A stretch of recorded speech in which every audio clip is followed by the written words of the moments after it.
The air at 80 stories up didn't circulate. It vibrated.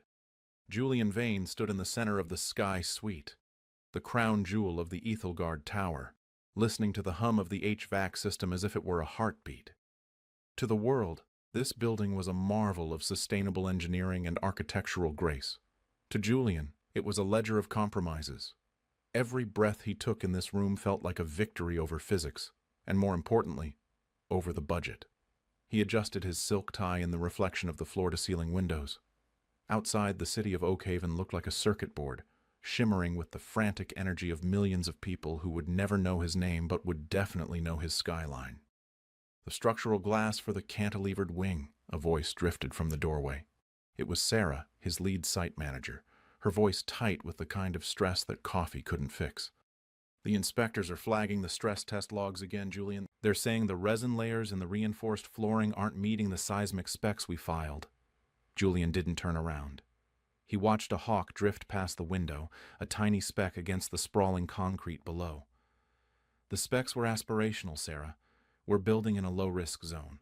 The seismic requirements for Oakhaven are a bureaucratic hangover from the 50s. We saved 22% on the material costs by switching to the Grade B polymer. That's the difference between finishing this project and watching it sit as a skeleton for a decade. It's not just the money. Sarah stepped into the room, her boots echoing with a hollow metallic ring that Julian hated. If there's a micro fissure or if the thermal expansion exceeds the... It won't, Julian snapped, finally turning. His eyes were cold, calculated. He possessed a face built for boardrooms, sharp jaw, eyes that never blinked first, and a smile that felt like a closing argument. The floor is rated for 5 times the projected weight. I don't care if the polymer is grade B. It's opaque, it's solid, and it's paid for. I want the final polish on the executive wing finished by Friday. We have the investor walkthrough on Monday. Sarah hesitated, her hand gripping her tablet. She knew about Julian's reputation, the man who could charm the birds out of the trees and then sell the trees for lumber. But she also knew about the rivalry. Arthur Sterling called the main office this morning. He asked about the flooring permits. Julian's pulse spiked, a sharp, rhythmic drumming against his collar. Arthur Sterling. The man was a ghost of Julian's past. A former partner turned nemesis who specialized in architectural integrity. To Julian, Arthur was a dinosaur who cared more about the soul of a building than its ROI. Let him call, Julian said, his voice regaining its smooth, oily texture. Arthur is a man who builds 3-story libraries out of oak and ego. He wouldn't understand the complexities of a project this size. He's looking for a crack because he can't stand that I'm the one touching the clouds. He walked toward the center of the room, his footsteps confident. He intentionally stepped onto the cantilevered section, the part of the building that jutted out over the abyss, supported by steel beams he had personally ordered to be thinned by 3 millimeters to save on shipping. To anyone else, it felt solid as a mountain, but Julian felt the phantom sway. He hated heights. It was the industry's best-kept secret. The titan of skyscrapers was a man who suffered from such profound vertigo that he had to take prescription blockers just to ride the glass elevator. He viewed his phobia as a weakness to be conquered, a physical manifestation of fear that he could crush under the weight of his own ambition. He looked down at his shoes, polished black Oxfords. Underneath them was 6 inches of opaque, white-finished, reinforced glass. Beneath that, 1,000 feet of nothing. As long as he couldn't see it, it didn't exist. The floor was a barrier, a lie he had told so often. It had become his truth. Tell the crew to double the buffing on the floor finish, Julian commanded. I want it so white and so reflective that when the investors walk in, they feel like they're walking on a cloud, not looking through one. Perception is the only reality that clears a check, Sarah. As Sarah left, Julian allowed himself one moment of weakness. He reached out and touched the cold glass of the window, steadying himself. The building groaned, a natural settling sound, but to his ears, it sounded like a warning. He closed his eyes, imagining the thousands of tons of steel and the millions of dollars in optimized materials holding him up. He was safe. The floor was solid. The secret was buried in the blueprints.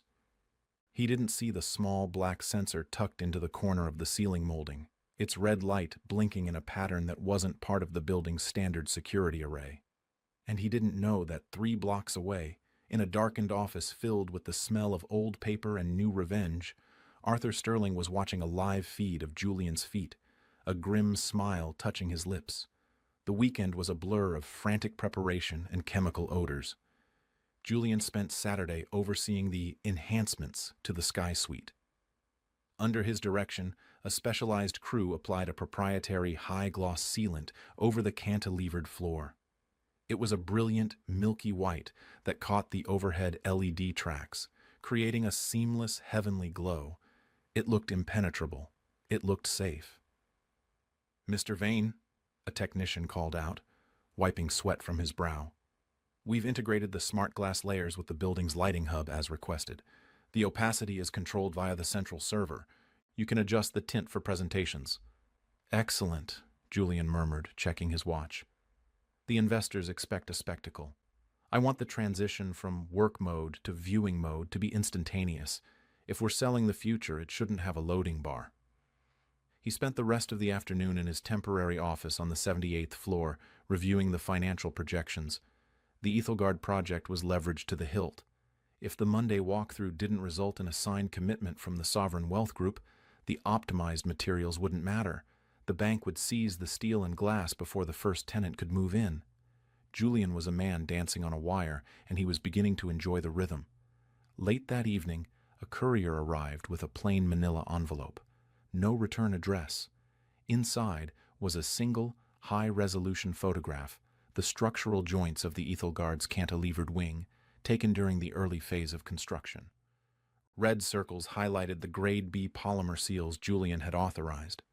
On the back, a handwritten note in precise architectural script.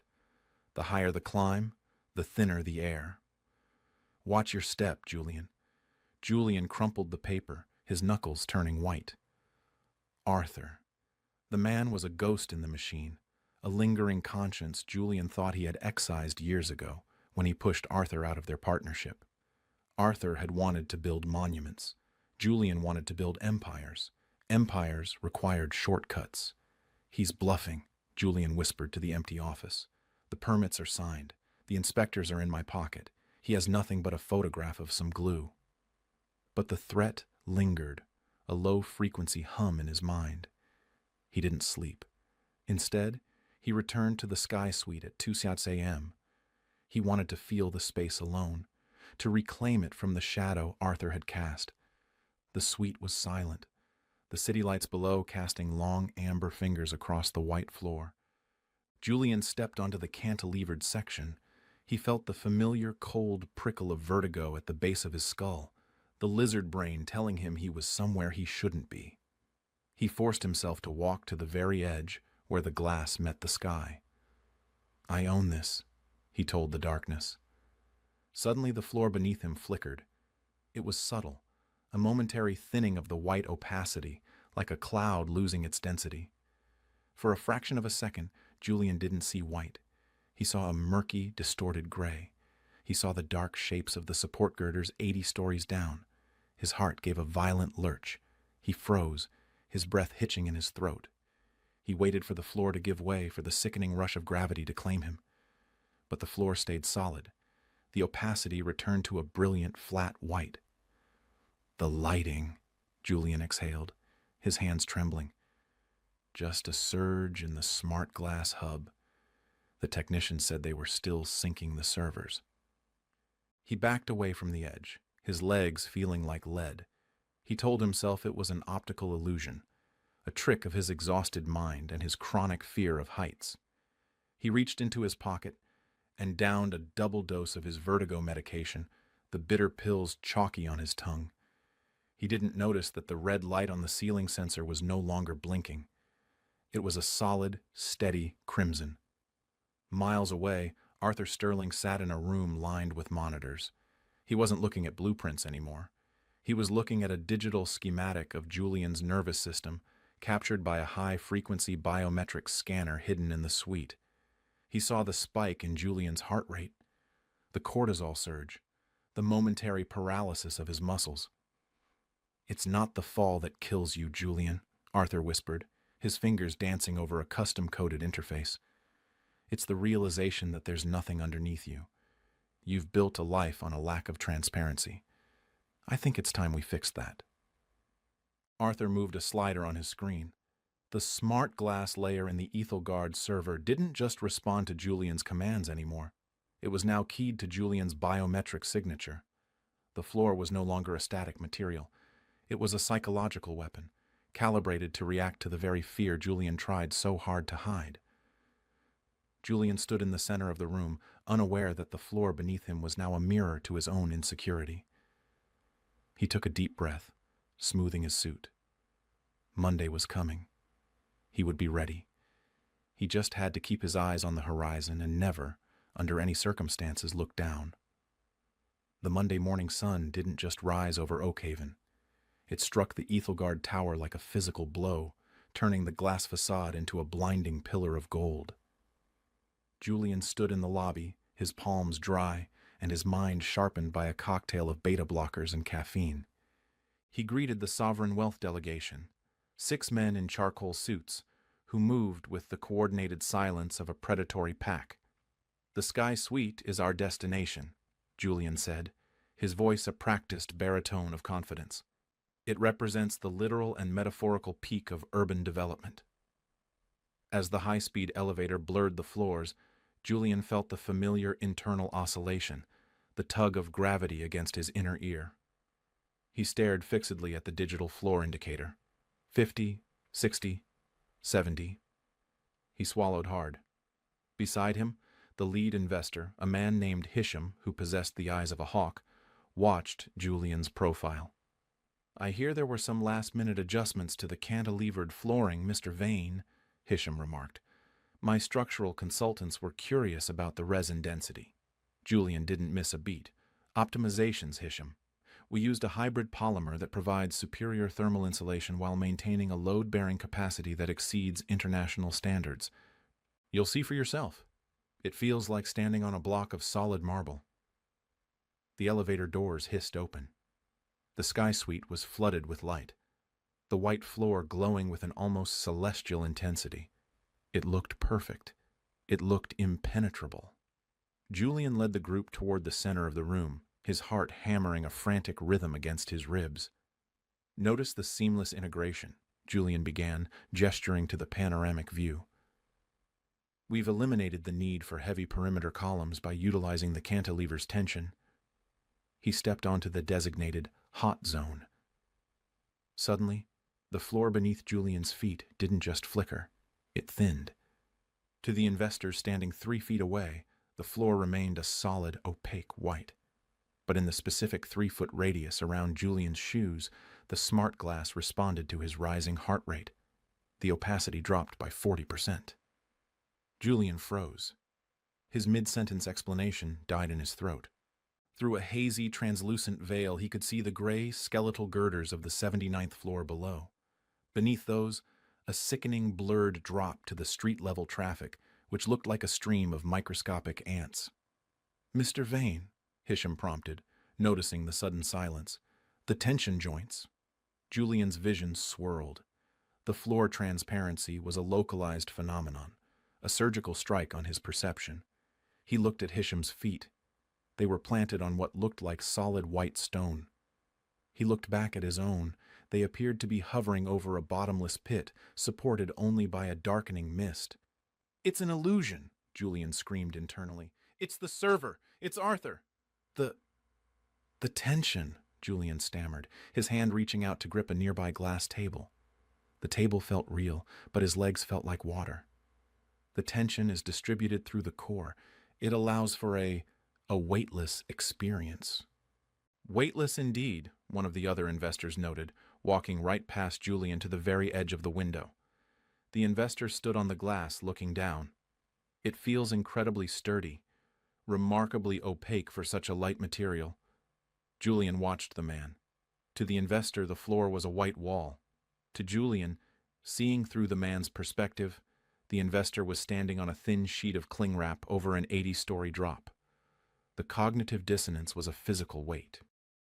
The medication was failing. The vertigo was clawing up his throat, a cold, oily sensation that made the room tilt at a 45-degree angle. "Is something wrong, Julian?" Hisham asked, stepping closer. As Hisham entered Julian's biometric bubble, the floor beneath Hisham's feet also began to clear. The white pigment seemed to dissolve like sugar in water. Hisham looked down, but the angle of the light and the polarization of the glass meant he only saw a slight reflection of the ceiling. But Julian saw everything. He saw the bolts. He saw the grade B polymer seals, which looked horrifyingly thin from this angle. He saw a tiny hairline fracture, likely a surface scratch in the sealant. But to his panicked mind, it looked like the Grand Canyon opening up beneath his Oxfords. I need a moment," Julian gasped. The air in the room felt thin, oxygen depleted. The skyscraper wasn't a triumph. It was a trap. He was standing on a lie, and the lie was becoming transparent. He looked toward the ceiling, searching for the sensor he'd seen before. There it was, a tiny black eye. He knew Arthur was behind it. He could almost hear Arthur's voice in the hum of the air conditioning. "Transparency, Julian. You always hated it." "The heat," Julian lied, his face slick with a sudden cold sweat. "The HVAC calibration is still being adjusted. If you'll excuse me, I need to check the climate logs." He turned to flee toward the solid concrete of the elevator lobby, but as he moved, the transparency followed him. Every step he took revealed the terrifying void beneath him, while the investors stood on what they perceived to be solid ground, watching him with growing suspicion. He was a man walking on a tightrope that only he could see. Julian collapsed into the leather chair of his private office on the 78th floor, his chest heaving as if he'd just run a marathon. The floor here was carpeted in a deep, reassuring slate gray, standard nylon over reinforced concrete. It was solid. It was opaque. He stared at his trembling hands, the luxury watch on his wrist feeling like a lead weight. "He's in the system," Julian hissed, the words catching in his throat. "He's bypassed the Aethelgard firewall." His phone buzzed on the mahogany desk. No caller ID. Julian swiped it open with a shaking finger. "Do you like the view, Julian?" Arthur's voice was a low, melodic contrast to Julian's jagged breathing. It sounded like it was coming from inside his own head. "I'll have you arrested for this, Arthur," Julian spat, though the threat felt hollow even to him. "Tampering with a commercial structure, hacking a secure server, you're finished. I'll bury you in litigation before the sun sets." "With what evidence?" Arthur asked, a hint of genuine amusement in his tone. "The investors see a perfectly solid floor. The logs will show no anomalies. The only person seeing the truth is you, Julian. I've simply tuned the glass to your specific frequency. It's a proprietary blend of polarization and biometric feedback. It's quite beautiful, really. A floor that only exists for those who believe in it." "Why?" Julian demanded, standing up and pacing the small strip of carpet. He stayed away from the window. "What do you want? Money? A public apology?" "I'll give you the wing. I'll put your name on the damn plaza." "I don't want a plaza," Arthur said, his voice turning cold, the amusement vanishing like a snuffed candle. "I want you to feel the structural integrity of your own choices. You saved $15 million on that polymer, Julian. You used the grade B sealant because you thought no one would ever see the bubbles. You thought the opacity would hide the rot. But I can see through you. And now, so can you." The line went dead. A sharp knock at the door made Julian jump. Sarah entered, her face pale. "The Sovereign Wealth Group is getting restless, Julian. Hisham is asking why the CEO of Aethelgard looks like he's about to faint during a routine tour. They're starting to talk about structural instability, not of the building, but of the management." "I'm fine," Julian snapped, grabbing his suit jacket. "Get the technical lead on the phone. Tell them there's a localized glitch in the smart glass polarization in the Sky Suite. I want the manual override engaged. Set the opacity to 100% and lock it." "I already tried," Sarah said, her voice small. "The system isn't responding to local commands. It's looped. It's running an external script that we can't break without shutting down the entire building's power grid." Julian felt the floor beneath the carpet begin to hum. He looked down. The carpet didn't change, but the feeling of solid ground was a fading memory. He knew he had to go back up.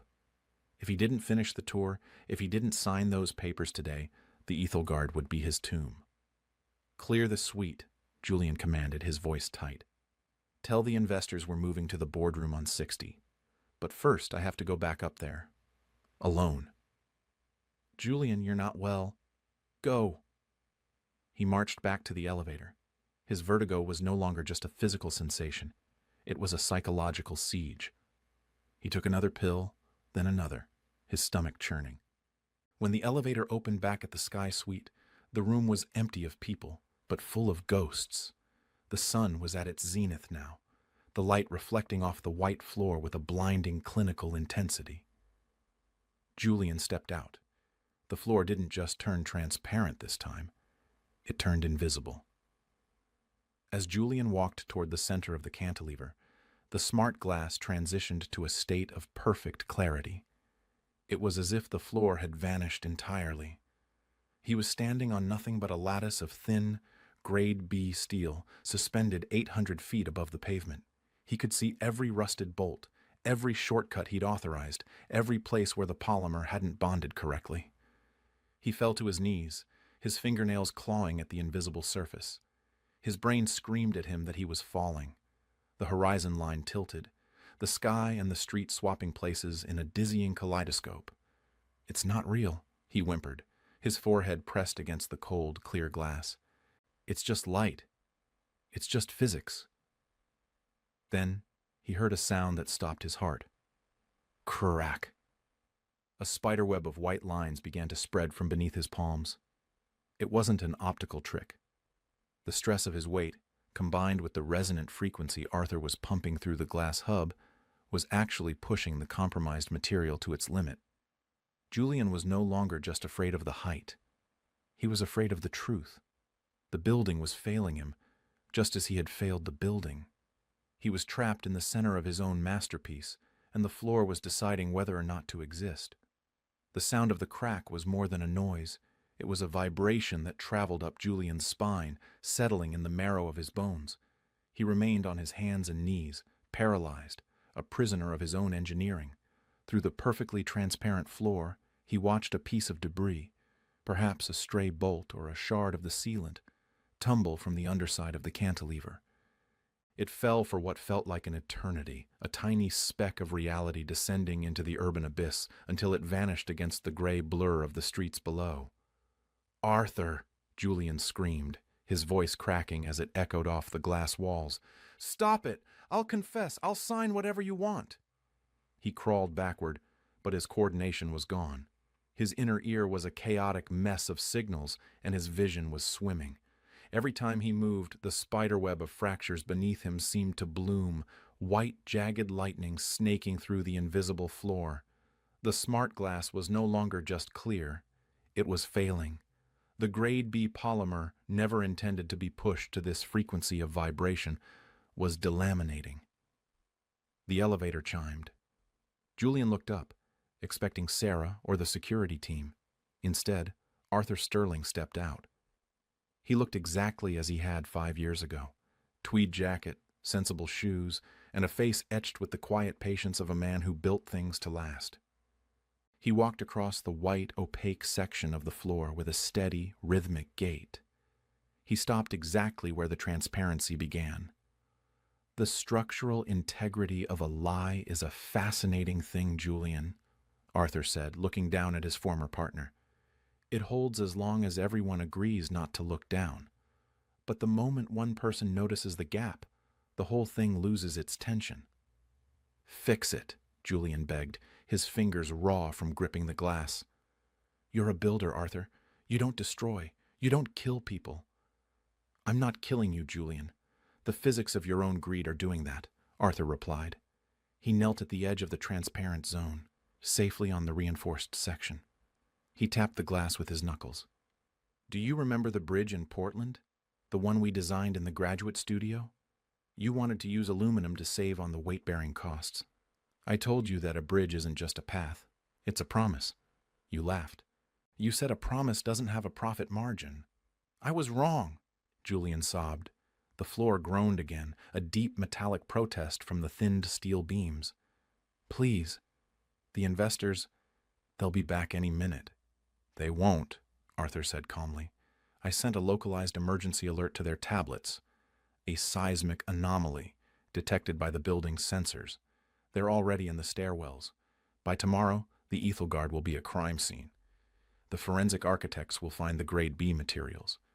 They'll find the falsified stress tests. And they'll find you, cowering on a floor that was never meant to hold your ego. Arthur reached into his pocket and pulled out a small remote. I'm turning off the feedback loop now, Julian. The glass will return to its opaque state. You can stand up. You can walk out of here. Julian felt a surge of hope, a desperate, gasping relief. Thank you. Arthur, I'll make it right, I swear. But, Arthur interrupted, his voice dropping to a whisper. The cracks are real. The frequency I ran through the hub caused actual structural fatigue in the resin. The floor is white again, Julian, but it is no longer safe. You have to decide. Arthur pressed a button. Instantly, the transparency vanished. The floor returned to its milky, celestial white. It looked as solid as a mountain once more.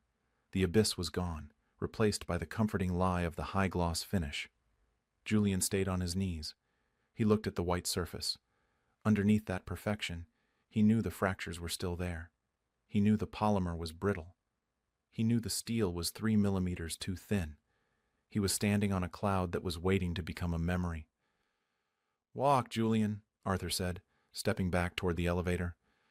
It looks safe. Isn't that what you told the investors? Perception is the only reality? Arthur entered the elevator and pressed the lobby button. The doors closed, leaving Julian alone in the silent, shimmering suite. Julian looked toward the exit. It was 20 feet away. 20 feet of beautiful, opaque white floor. To reach safety, he had to trust the very materials he had compromised. He had to bet his life on the quality he had traded for a larger bonus. He stood up, his legs shaking. He took one step. The floor held. He took another. He felt the building sway in the wind. In his mind, he could still see the 80-story drop. He could still see the tiny falling bolt. He closed his eyes, trying to summon the arrogance that had built this tower. But it was gone, replaced by the cold, hard weight of transparency. He never made it to the door. When the authorities arrived an hour later, following an anonymous tip about structural failure, they found Julian Vane curled into a ball in the center of the Sky Suite. He was perfectly safe, standing on a floor that, while weakened, would have held for years. But Julian couldn't move. He was trapped by the knowledge of what lay beneath the white. He was a man who had built the sky only to find he was too afraid to stand on it. The Aethelgard Tower would eventually be dismantled, its name a synonym for corporate fraud, but Julian's sentence had already begun. He was a man who could never trust the ground again.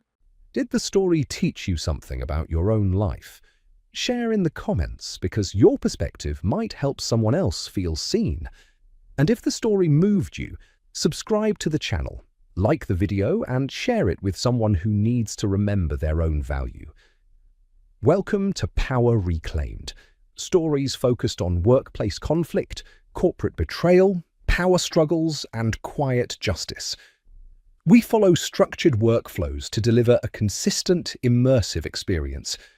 We start by analyzing real discussions on Reddit, Facebook, Quora, and blogs, and bring together the idea for the story. Next, we craft original scripts using AI tools like Google Gemini. We then use an AI program to animate a talking avatar, which is incredibly accurate in creating subtitles and has excellent lip-syncing and human-sounding voices, which, in our opinion, are industry-leading. We carefully edit everything in Adobe Premiere Pro for a smooth finish, and then use Handbrake to get the file size down while retaining quality.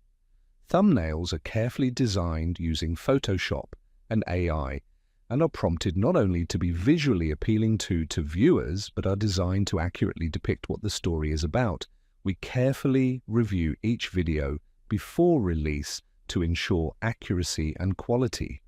These stories go beyond entertainment, revealing how power truly works and how justice quietly unfolds. I hope you enjoyed the video and consider subscribing to the channel.